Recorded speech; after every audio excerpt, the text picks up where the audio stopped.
that you are here. I am really excited for this guest. I have my pen and my paper all ready.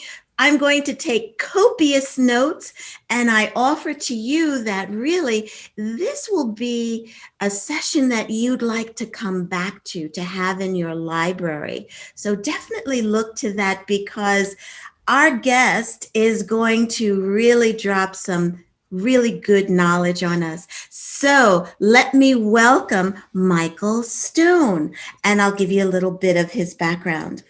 Michael has a BS from the College of Chemistry at UC Berkeley and also has knowledge in the field of neuroscience. And in 2009, he began facilitating holotropic breathwork workshops for thousands of people in the Los Angeles area. Then in 2018, he birthed neurodynamic breathwork online in order to achieve his vision of allowing anybody in the world that wants to experience the benefits of expanded states of awareness to be able to do so from the comfort of their own home.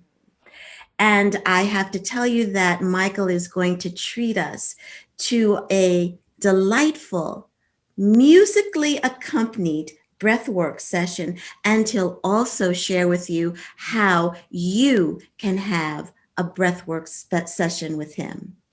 Welcome, Michael. So happy that you are here and really looking forward to all that you're going to share with all of us. Thank you so much for that intro and for allowing me to be in the summit. So I'm really looking forward to this talk Oh, and sharing some information with people that I think will be of tremendous value. yeah, absolutely. Absolutely. And yay, the Shift Network. You know, I like to begin, Michael, by asking this question. And the question is, what crisis brought you to do what you do? Or another way is, what crisis did you see in others that inspired you and motivated you to do what you do? Yes, well, the first thing that brought me to breathwork was more about a crisis that I saw in myself. At that time, I was much younger, and I was really too egocentric to think about crises in others. I was more involved in fixing myself, basically. And just to give you a little background, I grew up in a very just kind of normal childhood, nothing really dramatic. And I kind of had this imprint from my childhood. I was going to be just like my parents because I thought they had a very nice marriage. And so I had a sister. So in my mind, I was going to get married at the same age as they did, have 2 kids, work for a big company like my dad did, get into engineering like he did. So in my unconscious mind, my life was mapped out. I wasn't consciously aware that I'd already made those decisions, but it was there. And so I started on my path. I went to school, got my chemical engineering degree. I'm a bit of a science nerd, so I love that kind of stuff. And everything was going very well. I had a great job. Then I got transferred to the East Coast. And at the beginning of my 30s, which was when my parents got married, I decided, okay, time to get married. And up to that point, everything had been going great in my life except relationships. And I couldn't figure out why. It was like, I'm a smart guy. I should be able to figure this out. Why do I keep failing at this? And every time I got into a relationship, it would end dramatically and in a complete failure. Versus every other part of my life, the head part of my life, I was very successful. I was just having a very difficult time connecting to the heart side of my being. But I always figured, okay, I haven't found the right person yet. Yeah. It's the woman's fault. It can't be me. It's like, okay. At that time, I wasn't self-aware enough to see that the only common factor in all the relationships was not them, it was me. So, but I wasn't there yet. So when I was in my early 30s, I met this woman, and in my mind, I'd already decided that was the time to get married. So I got married. And just a little piece of advice: if you get married just because it's the right time to get married and just to the person that happens to be in front of you, generally does not go well. So that didn't go well. And I got divorced about a year and a half later, and then ended up moving up in the organization. But I felt like there was something missing. And this was really the crisis for myself. Even though on the outside, everything looked good, I was successful, I felt like this emptiness inside that I couldn't figure out how to fill. And I just was extremely frustrated that I couldn't figure it out. Like my mind, it couldn't figure out how to get from here to the other side. And so I ended up ultimately coming back to the US and starting a company. And that was already like once I got divorced, that kind of broke my unconscious pattern of what my life was supposed to be like. And so I was really disturbed, I would say. It's like, it started to come up. Oh my God, I've blown it. My life's going to be messed up. I'm going to be too old to have kids. It's like, so I started to really look into and started to see a little bit about these unconscious patterns that I'd had that were guiding my life. And so I was working for that big company, and I said, okay, I don't want to do this. I want to start my own company. So that was like really the first little step in taking a look inside and seeing what was going on. So I did come to the US and started my own company with my family, with my mother. And it was very successful. Relationships still horrible. And then at a certain point, I met this woman that I wanted to date. And she wanted to go down to Peru and see pink dolphins. That was the reason she gave. So in my mind, I'm going, pink dolphins? What are you talking about? But I'm going, okay, I just started to date her. She wants to go to Peru. I can get her away for a week, get to know her, and get a better chance of seeing whether this thing's viable as a relationship or not. So we went down to Peru, and we went into this area that had been purchased by this woman in Los Angeles to preserve the Amazon. So we were in the forest in the Amazon, and right when we were going to go out, the lady who was running it said, would you guys like to have a shaman go with you, a local shaman? So I'm going, sure, bring him along. There's this little guy about 4 foot 10 inches, didn't speak any English. Yeah, why not? So he comes with us. First night, he walks up to us through a translator and says, would you guys like to participate in this religious ceremony we do down here? So I never say just yes to those kind of things. I have to see what's happening. I said, well, what do you do? So he says, oh, it's very simple. I go out into the rainforest. I collect these leaves and these vines. I bring them all back. I put them in this big pot and I boil them up and you drink it. So, my science mind is going, no way. It's like, you're going to go out into the forest and grab a bunch of this and a bunch of that and I'm going to drink it. It's like, I'm in chemical engineering. You mix 0.52 grams of this and 0.62 grams of that. You just don't drink a witch's brew 4-hour canoe ride away from any hospital where no one speaks English. So I'm ready to tell him no. But the woman I was with goes, oh yeah, let's do it. Let's do it. I'm going, oh. So now this battle is going on in my brain, right? This one side is going, this is unsafe. Do not do this. And the other side going, you've come all the way down to Peru to connect with this woman and to make an impression on her. You're going to look like a total wimp if you don't do this. So this battle goes on for a bit of time. And finally I'm going, okay, worst case scenario, if I die, I'm in the rainforest. At least it's a beautiful space. And okay, whatever. And that was already a big breakthrough for me because I'd never done anything like that before, or I just kind of go with the flow, so to speak. So we did it, and it turned out to be ayahuasca, which I'd never heard of before. I had no idea what I was getting into. And it was really the first time in my life that I'd felt connected, that I'd felt like the universe was a safe place. It was just this unbelievable feeling that I had. It was like, oh my God, this is crazy.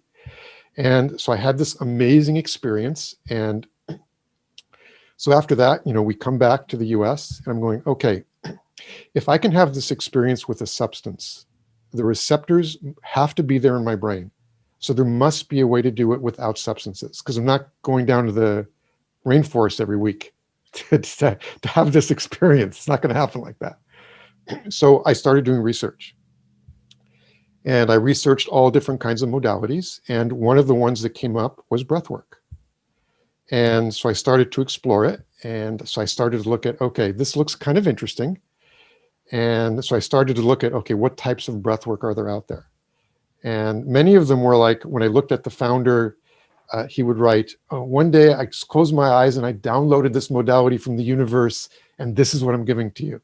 I'm going, no, not for me. So finally, I came across holotropic breathwork and Dr. Stan Groff.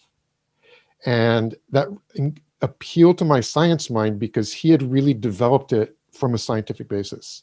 Mm. He had originally worked with LSD psychotherapy and had amazing results with it in terms of the therapeutic value. In some cases, with 1 or 2 sessions, getting further with his patients than he had with a year or 2 of talk therapy, just because their mind was more open, they were less protective, and they were more access to their inner world. And after it was banned, he spent the next year researching other ways to allow people to have the benefits of these expanded states of awareness without the LSD. And he looked at traditional societies, he studied modern consciousness theory, and what he found was in his research that there was some common threads of how people access these states. And one of them was some kind of sound, and the other was breath. Mm. So, like, for instance, even like in Buddhism, when you're meditating, you're watching the breath. In shamanic societies, you use rattling or drumming, the shaman does, to put himself into a trance to connect with this healing energy that he then works with people.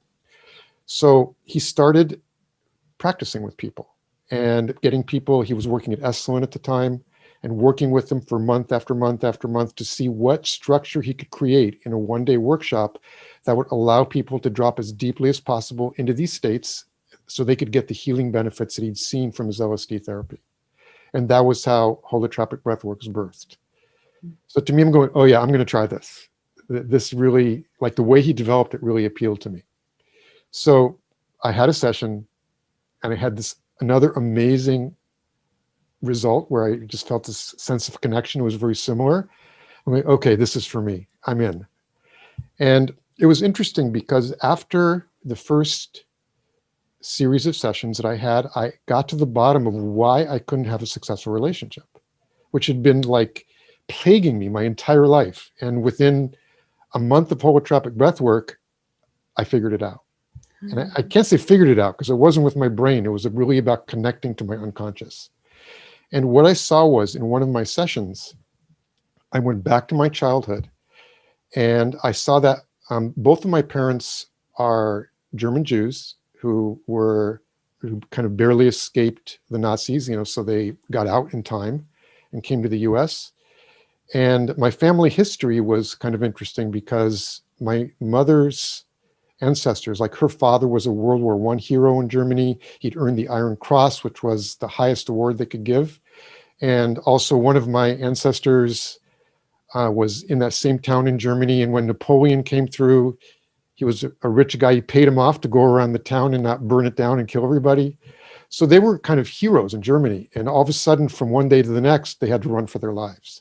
Mm. And so when I heard these stories when I was a kid, I made this unconscious decision: the world is an unsafe place. Mm. When you've been in a country for centuries, your family, and all of a sudden you have to run for your life. And my mom's like school kids, friends had turned against her, started throwing rocks to, just with everything turned against them. How can you trust anything?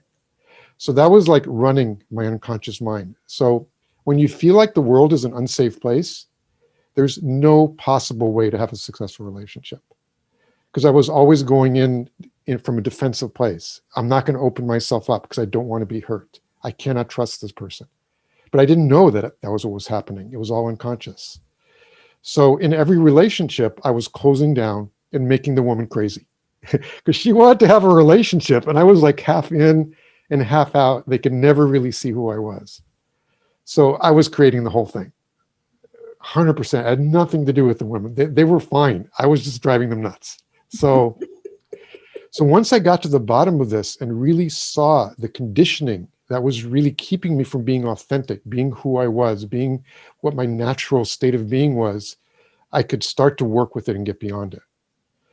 And so I started to work on relationships, and they started to get more successful and more successful. And the relationship I'm in right now has been 9 years, which is about 7 years longer than any other relationship I've ever had. And it's just completely different because I open up, and sometimes I do get hurt, but I take it in and we share, we're growing together. It's just from a completely different space of more openness and authenticity than from defensiveness and just kind of more of like this battle of not getting hurt. So when I saw that, and I'm going, okay, if I can have these results, I want to be able to actually facilitate these workshops so I can allow other people to work with things that there are blocking them in their life also, and are keeping them from being truly connected to their authentic self.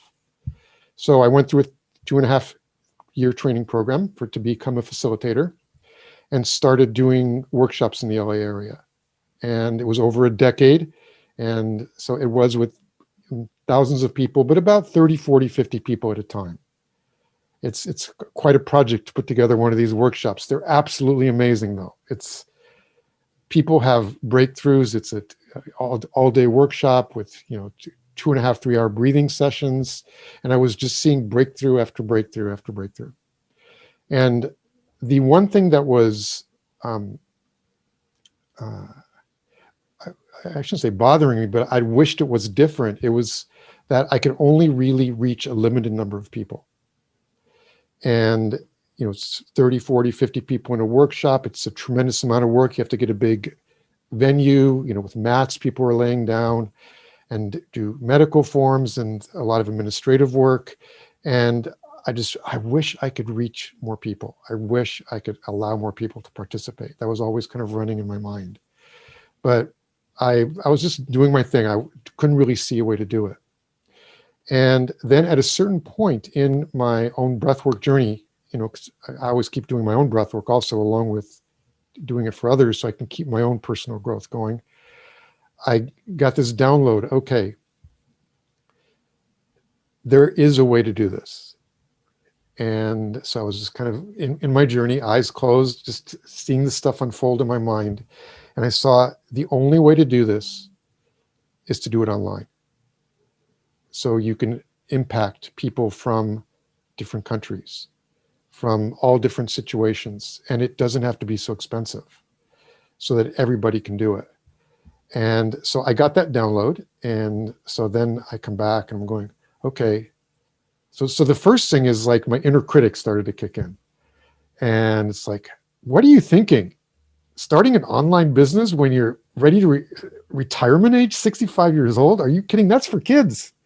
All this inner critic, as soon as you get excited about something, all of a sudden there's this inner critic. You can't do this. You can't do this. It puts up all the negative reasons why it's not going to work. And then also with holotropic breathwork, you can't do it online. It's really designed to be done in person. So the inner critic goes, oh, you've never done this online. Well, is it going to even work? Will people feel the energy, the community? Is it even possible? So all these thoughts were going on. But the fact that I'd done my work and done my breath work, I'm going, okay, if I'm getting this download and I give my brain the job of figuring this out, it will figure it out. And that's one of the things about neuroscience. It's kind of like your brain doesn't really know the difference between something that's happening in the outside world and something that you're just imagining in your mind. It really doesn't have a way to. So if you imagine a future and you do it intensively enough and long enough and start to feel into it and what it's going to be like to do it and give your brain the job of figuring it out, it'll figure it out. And so it started to come to me how it could work. And I started to practice with people, and I had to figure out the technology and how to work online. And I had to get into social media, which was that hard for me. It's like, I didn't like social media at first.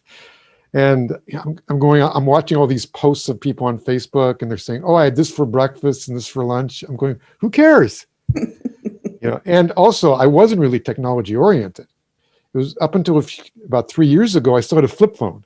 I don't know if you remember those. Most people today probably don't even know what they were. But when you had to text It was like if you wanted to put a C in, you had to go to the number one and click it 3 times. So it got to ABC. It took me about a half hour to do a text. So I was not technologically oriented at all. So I had to break through all that and just really learn to love social media and sharing and learning how to do it. And I had to kind of dive in and actually buy an iPhone and get used to that. But I was driven because I had this vision of what I wanted to do. And I started to see that, this is something that I can do. I can hold space for people in breathwork sessions, and I know I can do it online. And I started to see that really this was my purpose in life. And this was something where I could actually have an impact on human consciousness, to allow people to connect to their own inner guidance. And the way breath work works is basically through breath and through music, you quiet the ego mind and you get in touch with what's going on inside. And everybody has what I call an inner guiding intelligence. You can call it inner wisdom, but it's this piece of your psyche that already has all the answers. And when I first heard that whole thing, I'm going, I don't know about that. That sounds a little odd. And back then, there wasn't really much science behind it, but now there actually is various scientific theories in quantum science about how that actually works.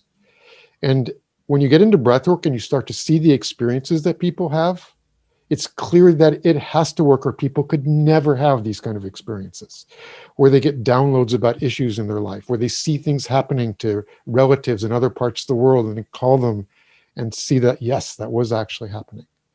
So I committed myself to actually developing this online breathwork.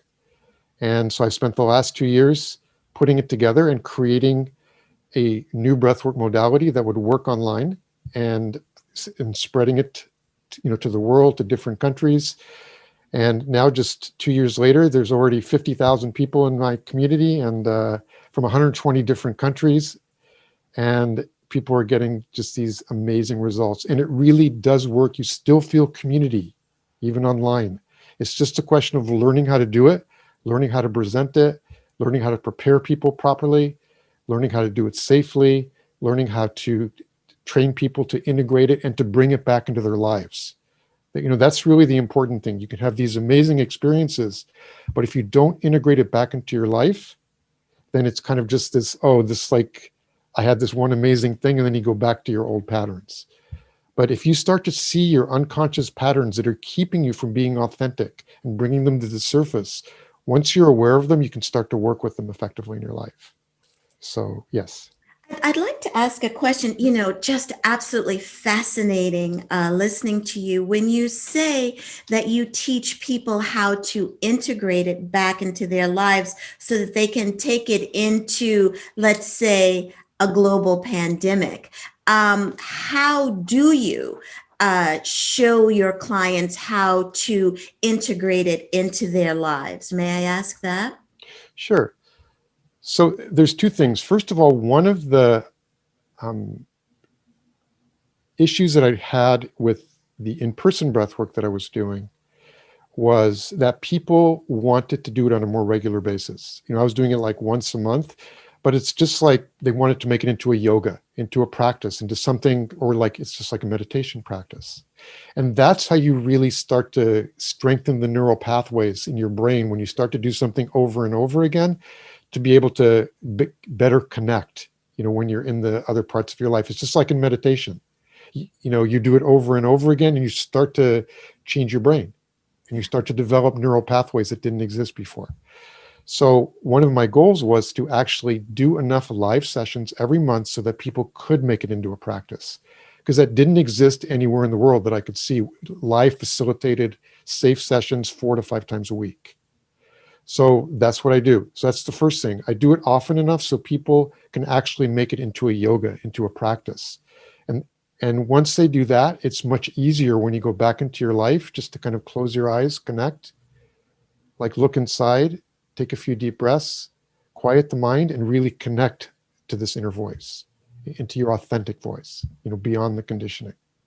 And there's also integration practices that we teach that you can work with to embody the results that you get. There's all kinds of things that you can do. People resonate with different types of things. Meditation is a great integration practice to put those two together. Journaling, but there's a number of practices that we talk to people about, and people kind of choose what they resonate with to actually do on a regular basis. I would love, thank you. I would love for you to share. You are analytical, but you believe in the woo, which I just find so delicious. Would you share with the audience the chemistry, not, well, you judge for yourself, go into the chemistry for those who have that analytical mind, and may I say to you, well done you for going into the rainforest. But go into the chemistry that really allowed you to say yes to the woo and to say, yeah. So share that with the audience, please. Sure. In breath work, what you're doing is you're taking more air into your system. So you're breathing more deeply into your lungs and just a little bit faster than normal. So when you do that, it creates certain physiological changes in your body. And what happens is your blood gets more alkaline. And when your blood gets more alkaline, it creates certain changes in your brain. And where the blood and the oxygen just it isn't a dramatic shift, but it changes a little bit in terms of what areas of your brain get more activity and what areas get less activity. And one of the areas of your brain that gets less activity is a part of the brain that's called the default mode network, or DMN. And that includes the frontal cortex, and it's the part of your brain that has the primary responsibility for creating the mental constructs of like self and ego. So there's less activity in that part of the brain, which is shown through fMRI studies. And that's part of what allows the ego mind to quiet down, this crazy chit chat mind that's constantly in your head, and for you to actually be in a quiet space and connect to this amazing inner voice, this inner wisdom, this true authentic self that we're normally very disconnected from.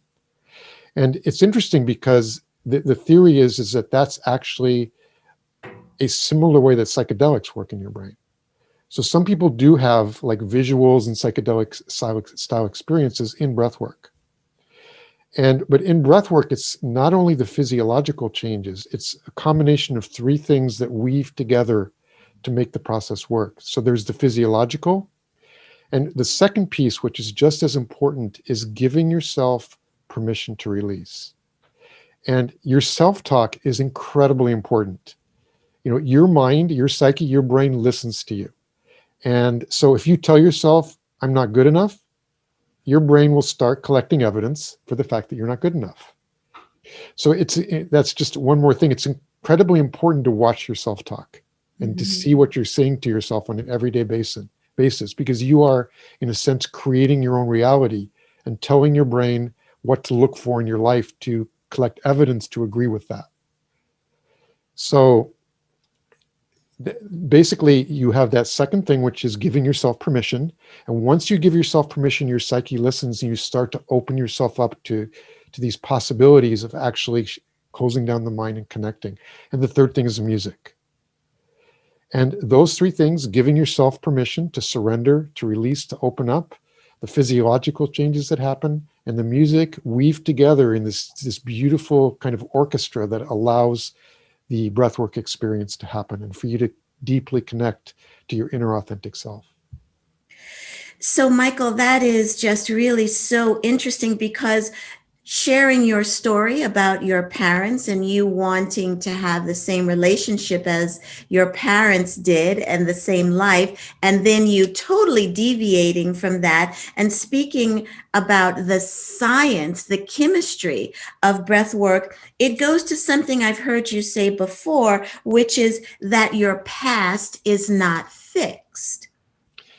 Yes, that's an interesting kind of piece of neuroscience in that our memory of what happened in our past is not very accurate.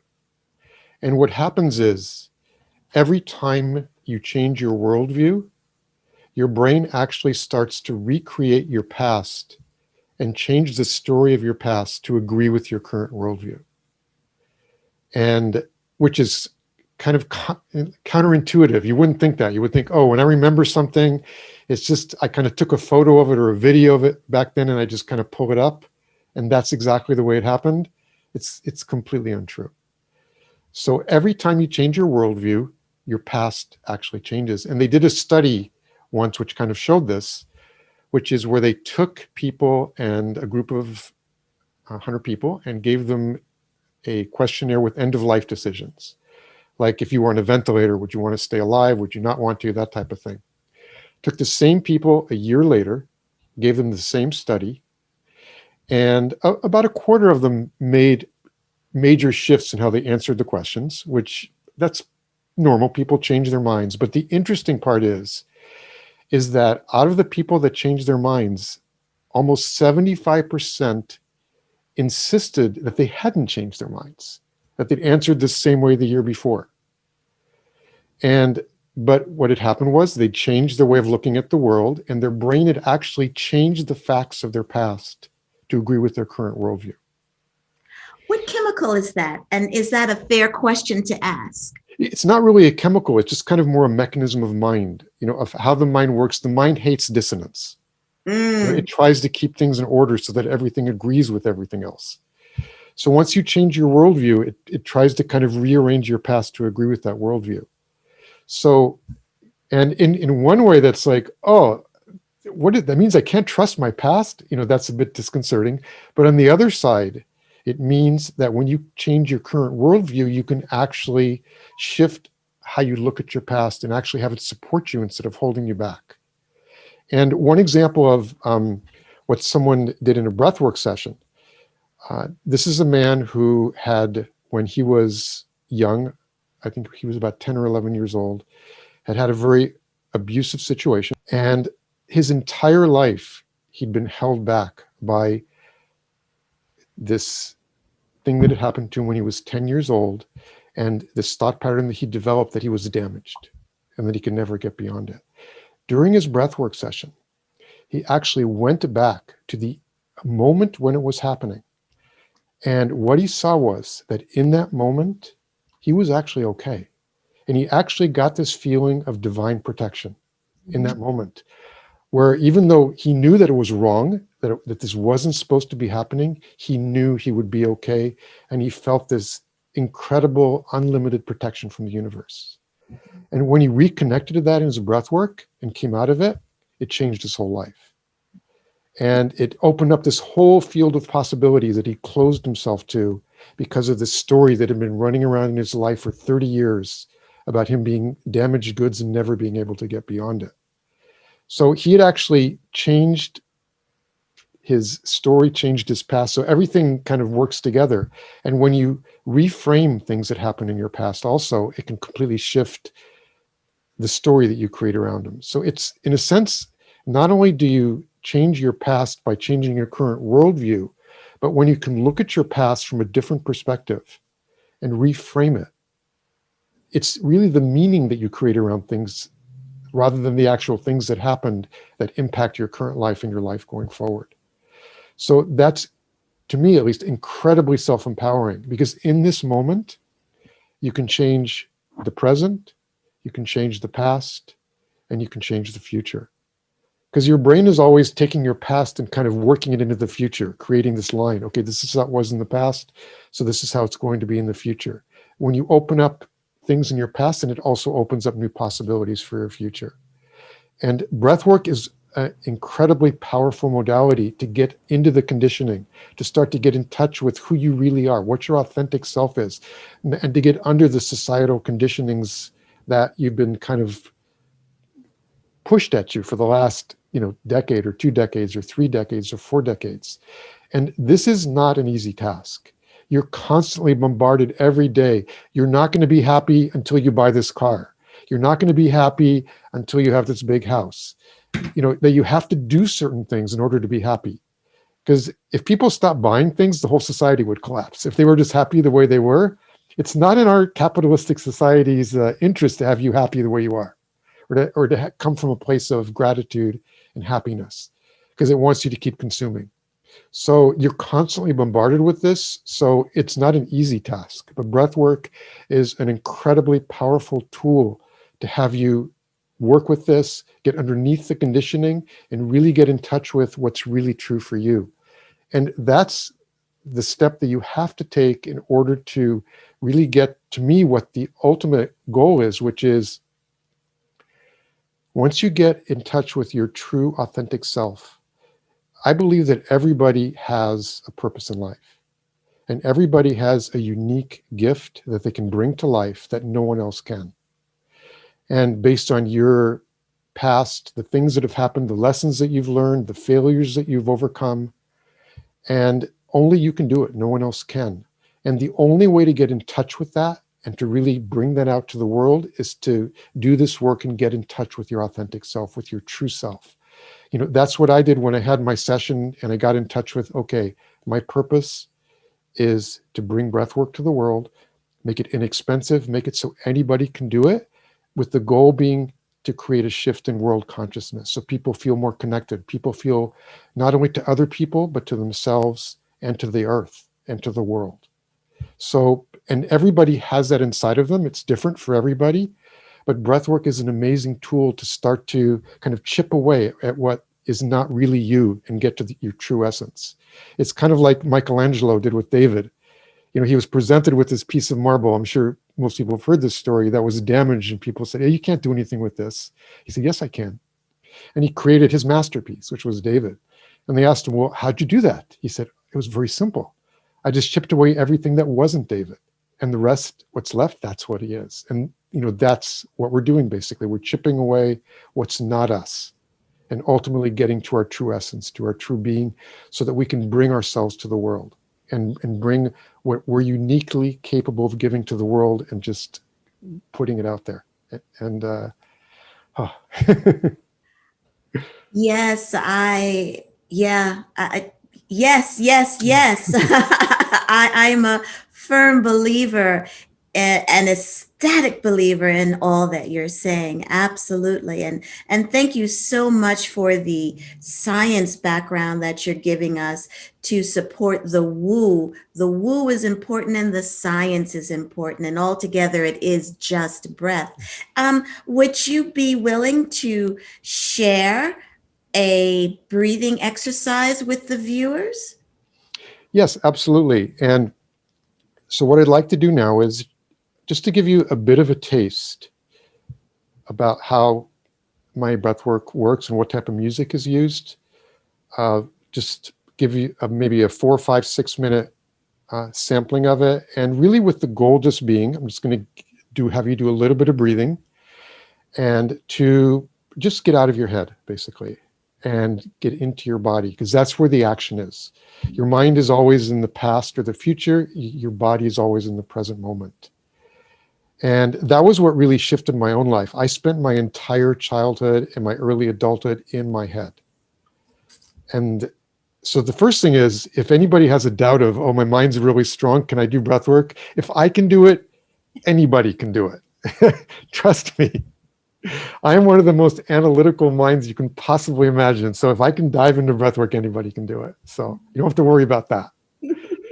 So we're just going to do a few minutes. And after that, I'm going to tell you how, give you an opportunity, if this is something that you feel like you're curious about or want to check out, of how to try out a free session of the online breathwork that I developed, which I call neurodynamic breathwork.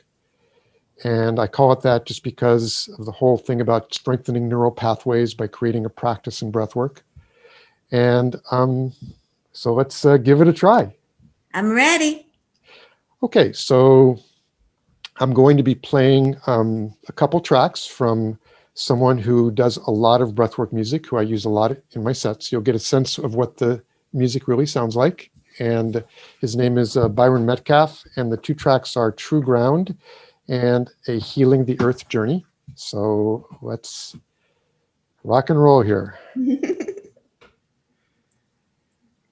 Okay. So what we're going to do now is This is going to be a closed eye experience.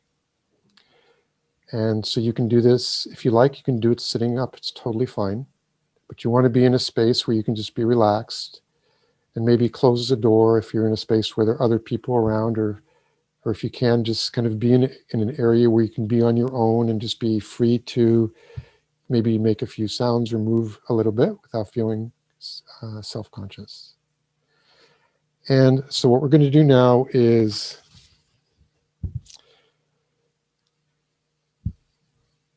in a moment, we're going to be closing your eyes, and then I'm going to be asking you to just breathe a little bit deeper than you normally do. So just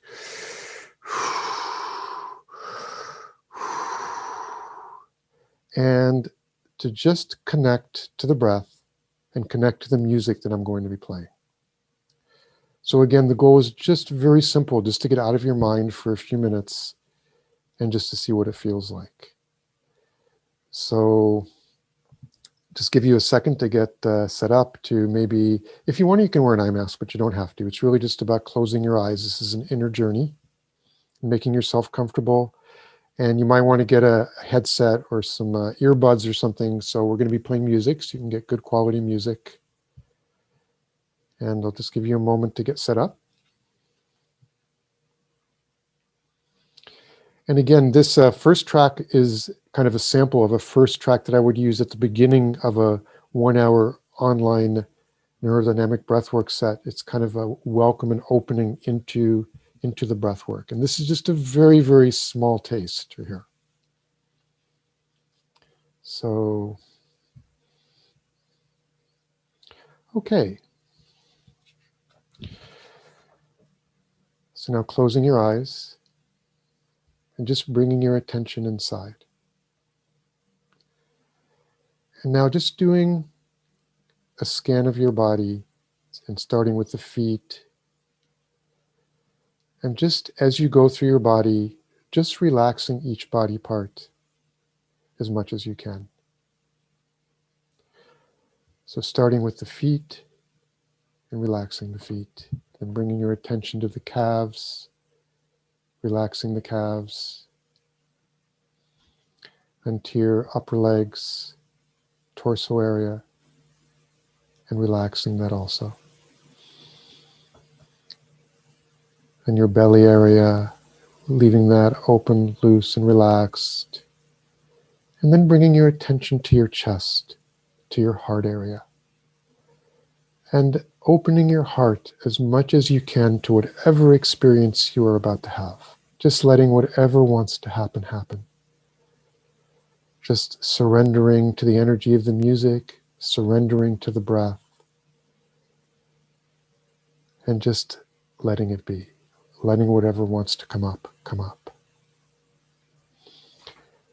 Now bringing your attention to your face, relaxing your face muscles, to your upper shoulders, to your back, your upper arms, lower arms and hands. Maybe even shaking out your arms and your hands a little bit. And now just taking another scan through your entire body and just seeing if there's any other tension you can just let go of. And just being as relaxed as possible in this moment.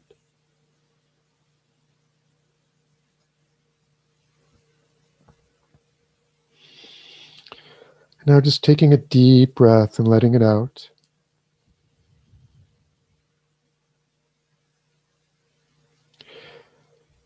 And now, just starting to deepen the breath. So just breathe more deeply than you normally do. Just at a normal pace. You don't have to speed it up, but just taking deep breaths.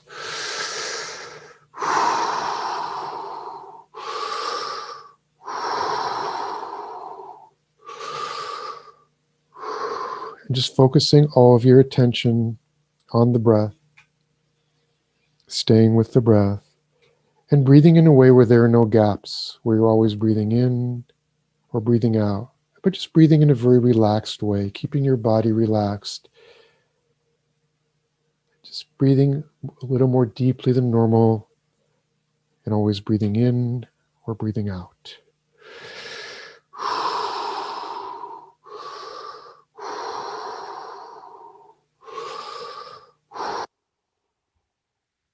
Perfect. And now, just for the first minute or so of the session, just staying with the breath now as you're listening to me, just on each out breath, letting out whatever sound wants to come out of your body. Just seeing what wants to come and letting it out in the out breath. And again, this is just for the first minute, minute and a half of the music. And then if your body feels like it wants to continue with the sound, that's fine. If it wants to stop, that's fine too.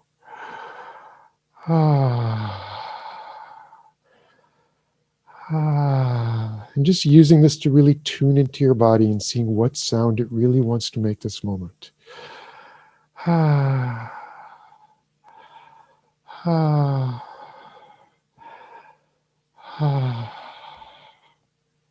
just staying with the breath, staying with the breath.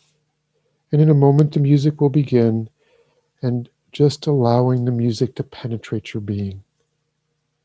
Having your whole being about just the music and the breath.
Now bringing your breath back to a normal rhythm and just putting your hands on your heart just for a moment, noticing the breath going in and out of your lungs, being present with yourself.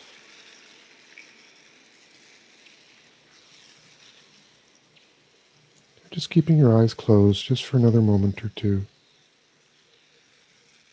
taking a moment to reground, putting your feet flat on the ground, connecting with the healing energy of the earth, which supports us all.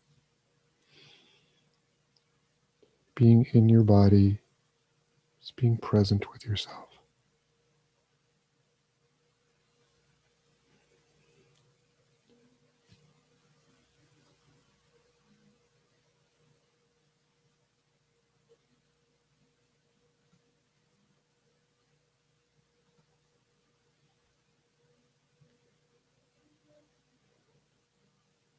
Okay, and just when you're ready, you can slowly open your eyes.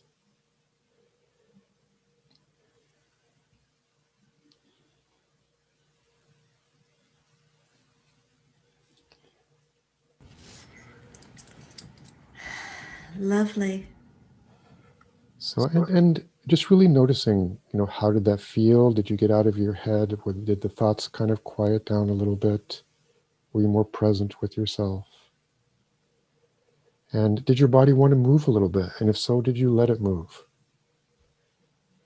And that's a space that you can always reconnect to. When you notice you're just living in your head, you can take a few deep breaths and just be present with what's happening in your body, what wants to happen. And that's what you dive deeply into your breathwork process, where your mind quiets down and you have this amazing inner journey to connect with your authentic self, with your inner guiding intelligence. You can get downloads on issues in your life. You can get in touch with your purpose in life, or you can start to chip away at the societal conditionings that you've been living with and connect with what's really, really true for you and start to live your life in a more authentic way. It's just a very beautiful tool for that.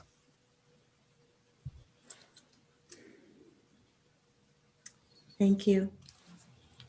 Yes, and again, if anybody would like to try a free breathwork session, again, the whole structure lasts about 2 hours. There's an introductory talk and then about an hour breathing session.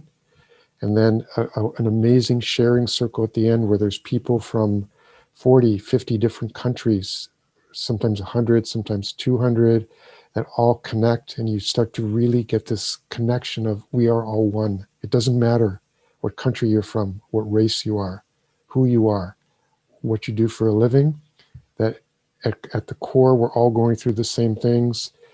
And this amazing sense of connection to this worldwide group. So I encourage you, if you have any curiosity about it, give it a try. You can just go to my website, breathworkonline.com, and click the button saying try a free breathwork session. And we do 4 or 5 sessions every week, live facilitated. Thank you. Um, as I shared earlier with you, this definitely tastes like some more, as they say. So, this is one for your library. Really, thank you for sharing your knowledge, sharing your gift of breath, and sharing your story. I know that many were just touched, moved, and inspired, as I am. So, definitely check Michael out at breathworkonline.com and click the link and get a free session. And it's just been an honor to sit at the table with you, Michael. Thank you very much. And I would like to give you the last word, and please leave our viewers with some breath filled words.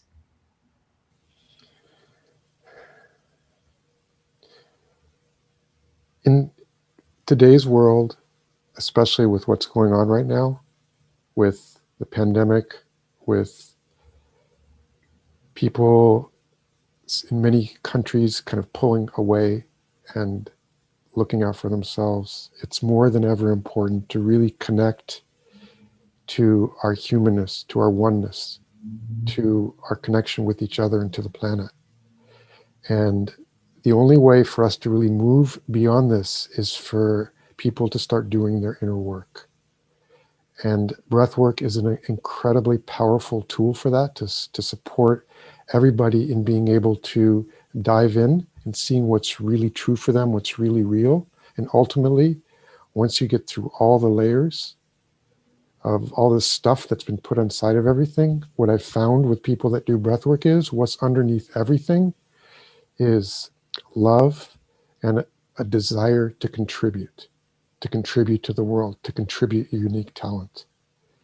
And ultimately, my vision is that everybody can connect to that and bring their gift to the world, and that we can all connect as one. Thank you. Thank you. And Thank thank you you. so much for having me on the summit. Thank you.